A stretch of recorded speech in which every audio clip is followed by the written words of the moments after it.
கொடுக்க ஆண்டவர் உண்மையில பிரியமாயிருக்கிறார். நீ ஒண்ணு மட்டும் செய்ய, விசுவாசி, ஆண்டவரோடு நட, அவர் பாதத்தில் அமர்ந்து அமைதியாயிரு. எதை பேசினாலும் அவரோடு பேசு. கர்த்தர் காரியங்களை வெளியரங்கமாய் கொண்டு வருவார். நீ அந்தரங்கத்துல தேடு.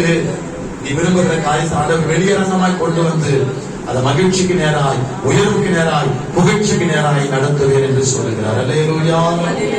பட்டு போன வாழ்க்கையை துளிர்க்க செய்கிற தேவன் உன் அருகில தான் இருக்கிறார்.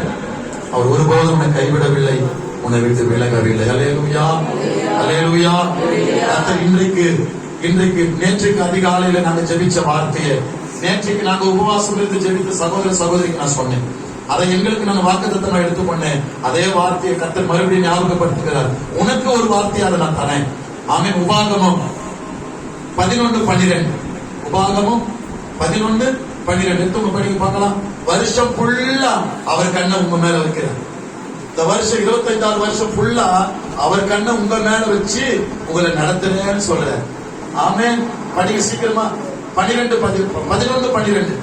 உபாகமம் 11:12. அது உன் தேவனாகிய கர்த்தர் விசாரிக்கிற தேசம். ஆமென். நீதான். ஆமென். உன்னை விசாரிக்க போறார். அல்லேலூயா. ஆமென். நீங்க சொல்லணும், எங்களை ஆண்டவர் விசாரிக்கிற வருஷம் அப்படி சொல்லணும். இந்த வசனத்தை பார்த்து நான் சொல்லணும், 2025 வருஷம் கர்த்தர் எங்களை விசாரிக்கிற வருஷம். அப்புறம் படிங்க. இன்னைக்குதான் துவங்கி இருக்குது. வருஷத்தின் துவக்கம் முதல்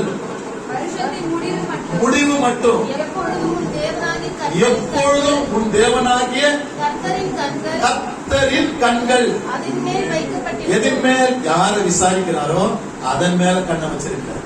நீ விசுவாசினா எனக்கு தினந்தோறும் விசாரிக்கிறாரியா, எனக்கு படி அல்லது